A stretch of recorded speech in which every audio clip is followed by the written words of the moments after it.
datang di podcast kali ini dengan tema struggle di dunia perkuliahan. Kali ini ada dua narasumber kita yang merupakan teman SMA saya. Di sini ada Kak Arta dan Kak Tessa. Hai. Oke, silakan perkenalan. Hai, perkenalkan nama saya Tessa Lonika Silitonga. Biasa dipanggil Tessa, saya mahasiswa di Politeknik Pariwisata Medan.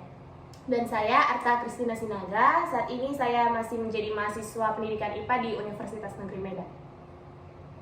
Oke, segitu dulu perkenalan dari kedua orang kakak ini. Nah, sekarang kita langsung masuk ke pembahasan kita mengenai struggle di dunia perkuliahan. Nah, untuk pertanyaan yang pertama nih, bisa diceritakan nggak sedikit kenapa bisa sampai di universitas sama jurusan yang sekarang ini? Dimulai dari Kak Arta dulu. Sebenarnya minat awal saya itu bukan di Universitas Negeri Medan, apalagi jurusan kependidikannya ya. Karena saya sebenarnya tidak terlalu tertarik menjadi guru. Namun orang tua saya, terutama mama saya itu lebih mendukung ke situ dan selalu disuruh ke situ. Jadi mungkin untuk saat itu saya lebih memilih menuruti orang tua saya daripada mengikuti kata hati saya. Itulah mengapa saya saat ini masih berkuliah di Universitas Negeri Medan. Berarti faktor utamanya itu dukungan dari kedua orang tua lah itu ya. Nah, sekarang untuk Kakak Tessa, gimana tuh bisa sampai di Poltekpar yang sekarang ini? Saya itu kan sebenarnya telat ya. Kalau di Poltekpar sendiri, saya itu angkatan tahun 2022, sementara kan sebenarnya saya angkatan tahun 2021. Nah, awalnya itu saya kuliah itu bukan di Poltekpar. Jadi saya kuliah di Institut Teknologi Sumatera ITERA Lampung. Yang di Lampung ya? Iya, jadi awalnya itu saya kuliah di sana ngambil jurusan teknik fisika. Saya kuliah di sana selama 1 tahun, tapi saya rasa nggak cocok gitu. Sama jurusan yang teknik fisika itu? Iya, jadi saya nggak ngerasa passion saya dari situ. Saya ngerasa setiap ngejalanin kuliah itu rasanya berat dan nggak nyaman. Dan itu pun sebenarnya memang bukan dari hati saya sih, saya bisa sampai di sana karena itu dukungan dari, bisa dikatakan mentor waktu bimbel. Oh, ya jadi kan kita diarahkan ya? Waktu les itu kan biasanya diarahkan gitu. Ya udah, sampailah di sana, ternyata nggak nyaman, jadi jalani kuliahnya juga bersungut-sungut gitu kan. Lalu waktu liburan nih ke Medan, ya biasalah nongkrong-nongkrong sama teman-teman gitu. Jadi saya inilah cerita dengan teman-teman yang ada di Medan gitu, mereka gak sengaja kami menceritakan tentang Poltekpar nih. Jadi ada rasa tertarik gitu? Iya, jadi teman saya ini, kakaknya dia dari Poltekpar, lulusan dari Poltekpar. Jadi kami cerita dan saya tahu ternyata Poltekpar itu politeknik di bawah naungan Kementerian Pariwisata. Jadi saya tertarik untuk kuliah di sana gitu. Saya itu kan biasanya dengan pariwisata dan juga perhotelan. Saya yang di perhotelannya nih, ambil program studi room division. Awalnya saya nggak begitu tahu sih tentang perhotelan itu gimana. Cuman seiring berjalannya waktu, saya ikutin jurusannya ikut-ikutan nih sama orang gitu loh. Karena kan memang nggak tahu bagaimana sebenarnya dunia perhotelan. Saya ikutan aja nih karena kakaknya teman saya ini alumni room division, saya ambil room division. Ternyata setelah saya jalani sesuai dengan passion saya dan saya nyaman di sana sampai sekarang gitu. Berarti pertama kali itu kuliah di 2021, berarti nggak gap year ya? Iya. Cuman ikutin kuliah terus nggak nyaman, baru coba Poltekpar dan lolos, nyaman. Iya, ternyata lolos ya. Awalnya orang tua saya nggak ngasih di Poltekpar ini. Iya, karena lebih ngedukung di ITERA sebenarnya. Iya, mereka lebih ngedukung di ITERA, tapi saya yakinilah gitu kan, dan orang tua saya juga tipe kalau bukan yang memaksa. Jadi ya kamu maunya kemana, asal itu baik ya udah jalannya. Berarti perbedaan dari dua orang kakak ini, yang satu dukungan dari orang tuanya, kalau ini berusaha meyakinkan orang tuanya biar bisa menikmati jurusan yang sekarang. Iya benar. Oke. Nah, pertanyaan yang kedua nih untuk orang kakak-kakaknya, ada nggak sih tantangan akademis terbesar misalnya di ujian atau tugas? Mulai dari Kak Arta, coba ceritakan. Untuk tantangan itu pasti ada ya, apalagi di Universitas Negeri Medan ini kan terkenal dengan tugas KKNI-nya, yaitu 6 tugas wajib, dan itu di setiap mata kuliah pasti ada. Apalagi saya untuk semester ini saya ada 9 mata kuliah, di mana pasti itu nanti 6 dikalikan 9 matkul ada 54 ya?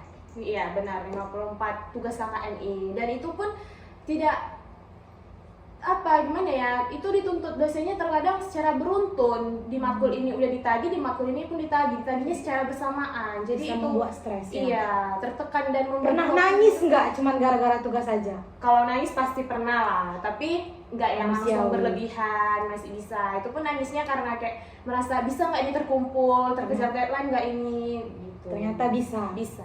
Nah, kalau untuk Kak Tessa sendiri ada nggak ujian atau tugas yang menjadi tantangan akademisnya? Kalau tantangan akademis dari saya yang pertama itu mungkin culture shock ya, karena kan saya kuliah pertama di ITERA nih. Iya. Jadi waktu di ITERA itu berat lah, makanya saya nggak nyaman gitu kan. Mungkin culture shock dari segi yang SMA tugasnya Sedikit lah ya bisa dibilang. sedikit dan kita udah nggak begitu banyak kadang kan. Ternyata tiba-tiba waktu masuk dunia perkuliahan itu berapa kali lipat ya, ada mungkin 5 kali lipat gitu bisa jadi gitu kan tugasnya, yang dimana ada praktikum, laporan praktikum setiap hari gitu kan, belum lagi tugas-tugas praktik lainnya atau juga teori lainnya gitu. Jadi culture shocknya juga di tugas itu yang nggak jauh beda sebenarnya sama Kak Arka kan, karena ya terkejut aja gitu. Tapi setelah masuk ke Poltekpar itu nggak terlalu terkejut lagi karena awal kuliahnya kan di ITERA. Ini gitu. berarti terkejutnya waktu di ITERA. Iya, karena kan itu awal kuliah. Sementara oke. saya kan kuliah 1 tahun juga full di sana.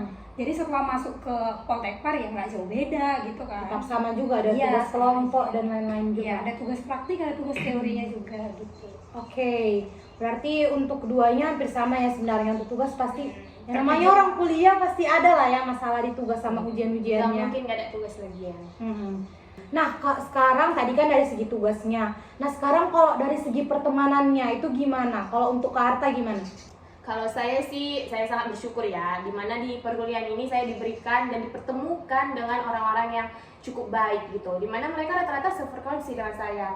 Padahal sebenarnya saya ini tipe kali yang bisa dibilang introvert atau susah. Tapi kan teman SMA-nya. Kami nggak merasa Arta orang introvert Itu karena kita sudah dekat loh. iya. Oke. Jadi sebenarnya saya tuh introvert, apalagi setelah zaman COVID itu, dimana kan susah berbaur, Oke. kemampuan untuk bersosialisasi itu saya berkurang. Oh, berarti sebenarnya memang udah introvert, tapi SMA biasa-biasa aja. Tiba-tiba COVID Iya. dengan yang kita tertutup lah gitu ya kan. Terus jumpa kawan yang introvert tapi nyambung. Iya. Jadi kayak nyaman gitu. Iya. Kalau masalah kecil gitu nggak ada lah, Masalah kecil nggak ada. nggak ada. Berarti semulus itu. Wow. Cinta kali sama Bukan, kalau teman-teman. berantem emang nggak ada.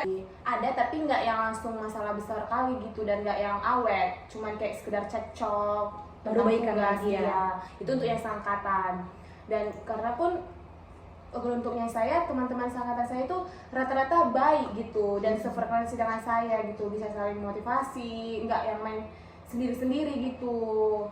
Tapi kalau untuk yang cutting gitu, saya kurang dikarenakan untuk organisasi atau kegiatan-kegiatan lomba gitu, saya kurang aktif di kampus. Berarti kalau di teman-teman seangkatan ini lumayan kompak karena memang saling ngerangkul lah gitu Iya, kan. benar. Tapi kalau di cutting karena nggak mengikuti himpunan-himpunan jadi kayak kurang bisa lah kompak. Iya, kurangnya di saya yang kurang aktif. Oke, berarti salahnya di kamu gitu.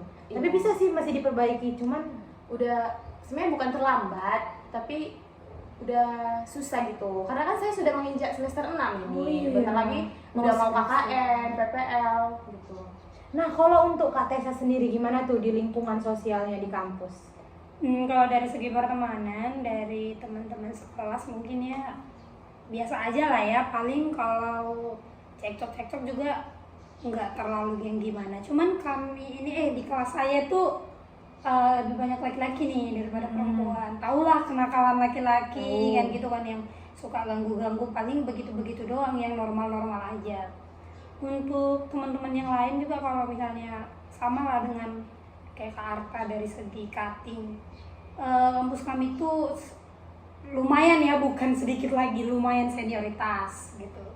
Jadi di kampus kami ini kan ada sistemnya sistem vokasi nih. Oke. 70% praktik, 30% kuliah. Teori.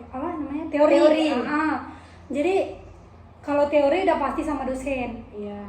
Kalau praktik ini kita sama senior gitu. Kakak tingkat ya? Iya, kakak tingkat. Dan bukan cuman kalau dulu kan di kampus di ITERA atau mungkin universitas lainnya paling asisten praktikum 1 orang gitu Iya, kan. iya. Kalau kami enggak, ya memang benar-benar yang praktik satu kelas cutting, satu kelas kami di.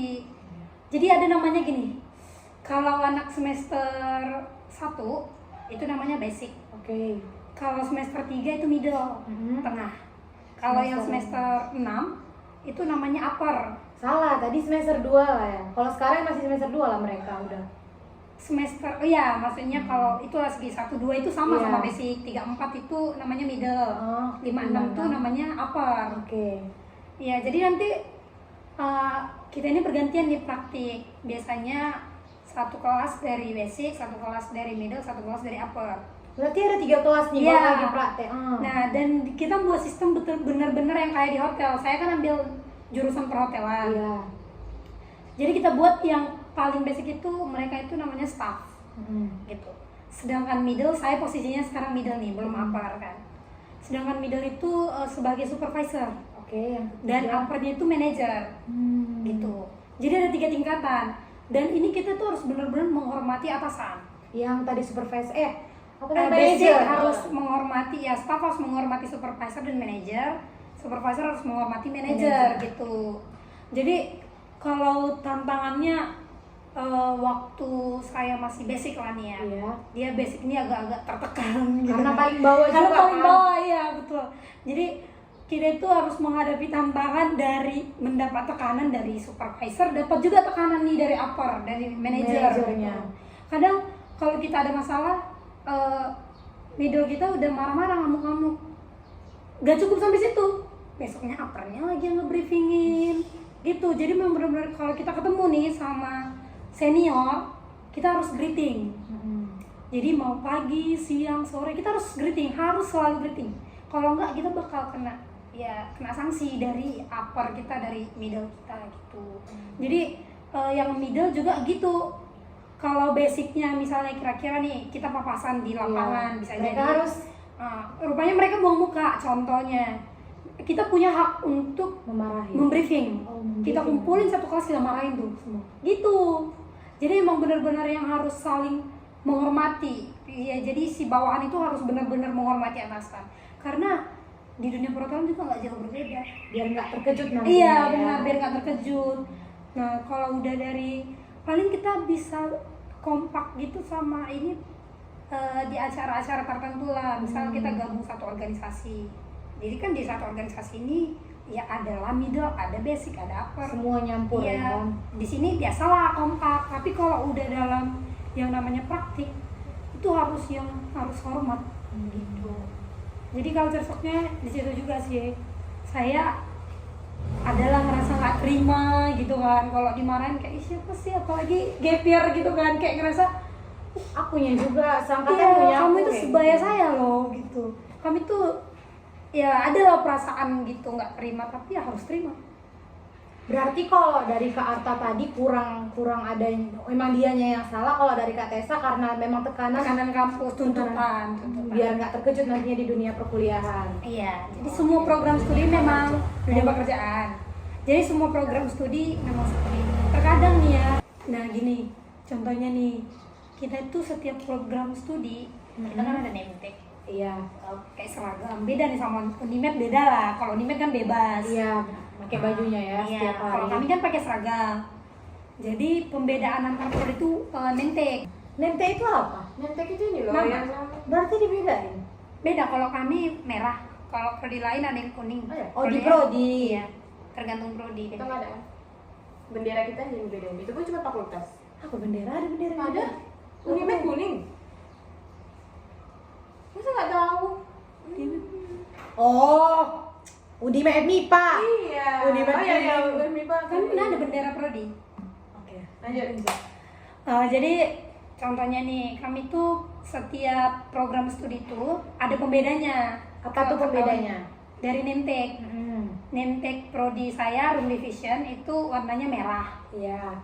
Prodi lain beda-beda, tergantung mereka. Ada yang kuning, ada yang putih. Jadi kalau kita papasan di jalan, kita tahu nih, oh ini anak Anak mana division, gitu oh ini ya. anak ini gitu kan. Nah, kan syarat itu udah ketentuan di kampus kita harus nge-greeting bukan cuma satu prodi. Pokoknya Oh, senior semua harus ya. greeting, dosen, bahkan SCS kita harus greeting gitu.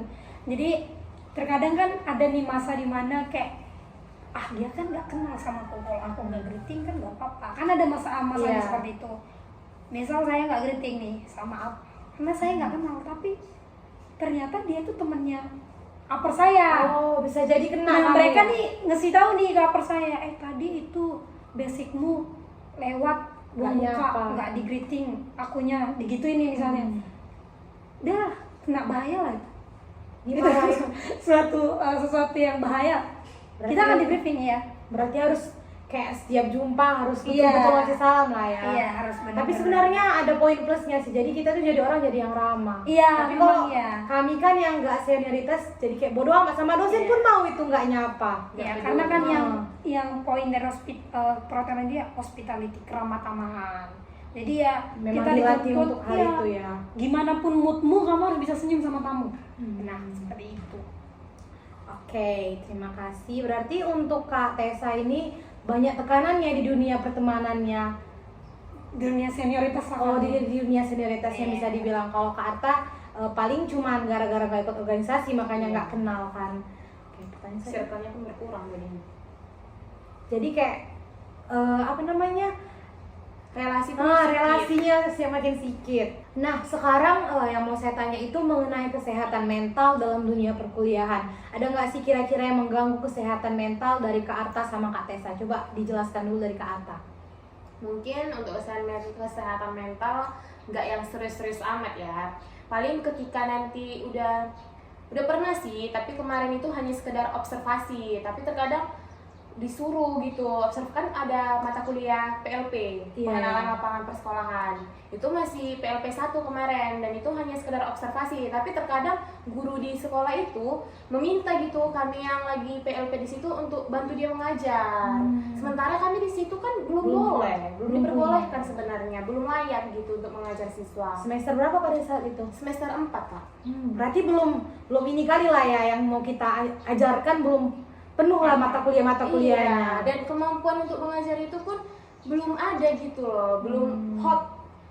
Untuk di depan kelas itu pun keberanian, kemampuan untuk menguasai kelas itu belum bisa. Jadi yang untuk saat itu saya cukup tertekan gitu waktu disuruh mengajar siswanya. Kayak nggak mampu gitu ketika udah berdiri di depan, apa yang mau dibilang pun nggak terucap. Jadi kayak beda pikiran sama yang beda kita ucapkan Iya. karena belum terlatih lah ya di kampus. Iya, tapi itu nggak yang langsung tertekan kali sih mental saya, masih yang sekedar gitu, terkejut gitu. Karena tiba-tiba disuruh ngajar padahal masih observasi Iya. di sudah kampusnya. Nah, kalau Kak Tessa sendiri apa tuh gangguan mental atau kesehatan mental yang pernah lah terjadi? Gangguan mental. Salah ucap, ulangi. Gangguan jiwa. Gangguan jiwa. Oke. Mulai ya. Iya. Nah, kalau Kak Tessa ada nggak sih yang pernah mengganggu kesehatan mentalnya di dalam dunia perkuliahan? Kebetulan saya ini orangnya cukup tegar lah ya. Oh, kuat ya. Iya, maksudnya yang enggak yang emang anak Medan kali lah gitu, Mental maksudnya baja. keras gitu. Iya. Saya juga orangnya keras kan, saya bukan yang gampang nangis, enggak. Jadi mungkin saya bisa cerita dari melihat teman saya kali ya. Iya. Kalau saya pribadi sih yang kayak ditekan dari senior gitu kan, tadi seperti yang saya ceritakan, saya bukannya sedih, bukannya takut, malah melawan tapi dalam hati gitu. Melawan tapi dalam hati kayak apa sih, emang udah hebat kali gitu. Tapi kan kita ya cuman itu kan hanya Tahu diri unek-unek lah dalam ya. hati ya. Nggak mungkin disampaikan karena itu kan memang sistemnya kayak gitu seperti sistemnya. itu. Tapi ada juga nih teman saya yang hampir postpone. Apa itu postpone? Postpone itu gimana, kayak cuti 1 tahun gitu. Sumpah. Iya. Emang kalau Wow. kayak gitu nggak ada sanksinya gitu? Kalau cuti sampai 1 tahun? Yang ngulang lah. Ya ngulang. Tinggal nanti kami lanjut semester ya dia ngulang lagi lah dari semester awal di mana ya? dia dari mana dia berhenti. Misal dia postpone semester 4, dia akan ngulang semester 4 tahun depan gitu. Itu jadi setahun dong ininya. Iya, setahun. Tapi dia masih boleh kan nginjak di semester 5. Maksudnya kan Pokoknya dia dia mengulang dari mana dia berhenti. nggak boleh Jadi, lanjut ke semester nggak 5-nya. bisa. Dia harus benar-benar 1 tahun. Jadi nanti dia sama adik kelas kami joinnya gitu. Kami akan jadi senior dia kalau dia masuk ke depannya, seperti itu. Kalau orang ke Arta gimana kayak gitunya? Kalau kayak gitu, Misalnya cuti gitu sebulan. gimana? Nggak tahu. Udah lah ya, lanjutnya lanjut Tessa. Nggak tahu kalau cuti-cuti. Emang kita kayak mana? Kan Tahu aku juga. Udah lah, lanjut. Nggak. Nanti panas aku. Eh, Oke. sebenarnya ya kalau kayak USPON itu bukan sesuatu yang terhormat lah gitu kan. Itu bagian dari sanksi. Misal kita itu melakukan pelanggaran, bisa aja kampus itu ngepospon kita tanpa keinginan kita, tapi bisa juga keinginan. Contohnya kayak tadi, mentalnya terganggu, dia Sakit ya atau iya, atau jadi bisa sakit juga gitu ya, bisa aja pospon 1 tahun. Itu ada yang kayak gitu karena nggak kuat, karena ngerasa ditekan gitu, jadi ya dia pospon lah. Jadi teman kakak tadi jadinya pospon. Mm-mm. Bakal ngulang di tahun depan. Iya, kan? dan mereka akan jadi adik kelas kami. Kalian lah yang mengajar ya dia. Iya, kami yang akan ngajarin nanti. Oke, berarti untuk Kak Tessa sendiri nggak ada lah ya gangguan yang spesifik di perkuliahan mengenai mentalnya. Tapi kalau Kak Arta di bidang PLP tadi lah ya, disuruh padahal disuruh observasi, jadi disuruh ngajar. Padahal belum ada persiapan yang matang. Benar. Siswa kayak gitu. Iya. Oke. Nah, mengenai finansial dunia perkuliahan, kayak misalnya orang Kak Arta sama Kak Tessa punya nggak sih beasiswa atau pekerjaan paruh waktunya gitu untuk memenuhi finansial di dunia perkuliahan? Coba dari Kak Arta dulu. Kalau saya nggak ada ya sama sekali, apalagi saya nggak ada dapat beasiswa, mahasiswa reguler kan, dan untuk paruh waktu pun nggak ada gitu. Masih mau fokus kuliah lah ya. Iya. Berarti finansial seutuhnya Kak Arta masih didukung penuh oleh orang tua. Nah, kalau Kak Tessa sendiri pernah nggak gitu dapat beasiswa atau kerja paruh waktu? Kalau kami sendiri ya, ini salah satu hal yang membuat saya tertarik di Poltek. Oke. Karena ini kan di bawah naungan Kementerian Pariwisata. Iya. Jadi Poltekpar itu ada 6 guys di Indonesia gitu. 6 Poltekpar ini benar-benar di bawah naungan Kementerian Pariwisata, di mana kita itu 70% biaya perkuliahan itu ditanggung sama kampus. Oke. Jadi kita mahasiswa hanya bayar 30%. Jadi kami kan anak pariwisata nih. Kalau jurusan ada 2, cuman pariwisata dan perhotelan. Semua ini pariwisata dan perhotelan ini setiap tahunnya pasti ada yang namanya field trip atau Jalan-jalan ya? bukan lebih ke jalan-jalan sih, tapi lebih ke apa ya namanya, study tour seperti Oke, itulah. sambil belajar Iya, juga ya. belajar ke lapangan langsung gitu. Jadi kalau untuk anak pariwisata sendiri itu mereka field tripnya itu mau 3 kali setahun bisa jadi gitu kan. Oke. Kalau pariwisata, kalau perhotelan 1 kali setahun, dan itu semua full ditanggung. Sama pemerintah. Iya, ditanggung sama kampus. Jadi dari segi ongkos kita punya bus sendiri gitu kan. Dari segi penginapan di sana, makan siang, makan pagi lah, pagi siang sore malam itu semua ditanggung dari kampus. Jadi Itu kita benar-benar bawa bersih. badan sama kayak Iya, peralatan-peralatan sama kita ya. uang jajan kita lah paling gitu kan. Mau kemana pun, mau ke Sabang, mau ke kemana-mana, ke Sibolga atau segala macam, itu semua Se ditanggung. Indonesia atau Se-Indonesia. sampai ke luar negeri juga. Kalau untuk field trip itu biasanya masih Sumatera. Oke. Kalau untuk field trip Sumatera. Tapi kita juga sering ada ke luar negeri lah, tapi dalam apa ya namanya ya, tertentu lah, nggak semua mahasiswa, kayak ada seleksi gitu. Oke. Jadi kalau untuk keluar kota juga kita sering. Poltekpar kan ada 6 nih, kayak Iya. kakak beradik lah nih 6 nih. Setiap tahun dari Poltekpar ini, setiap tahunnya harus punya event. Oke.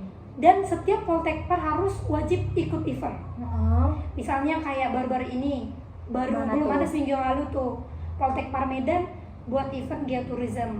Semua Ada 6 lomba. ini ikut harus. Harus. Oke. Jadi ada lomba towel art, ada lomba basket. Jadi setiap Poltekpar harus mengirim Mengirimkan. perwakilan, dan itu semua ditanggung sama kampus. Oke. Tiket pesawat, penginapan, makan semua ditanggung. Gitu. Jadi uang kuliah juga nggak mahal kan, cuman 30% yang bayarnya nggak mahal, jadi nggak ada yang berat. Kalau untuk paruh waktu sendiri saya mau ikut-ikut casual di hotel, tapi bukan karena saya finansialnya kurang mampu di kampus, Lumayan tapi lah ya tambahan-tambahan. iya juga pengalaman. Oke. Jadi kan pengalaman itu perlu ya. Ngicipi kita Ya juga. apalagi kan. saya yang latar belakangnya anak SMA yang nggak tahu gimana dunia perhotelan, saya ikut-ikut aja. casual harian memang lumayan capek lah, tapi kan ada dibayar juga Keuntungan namanya ya buat kan? jajan. Ya mungkin itu aja.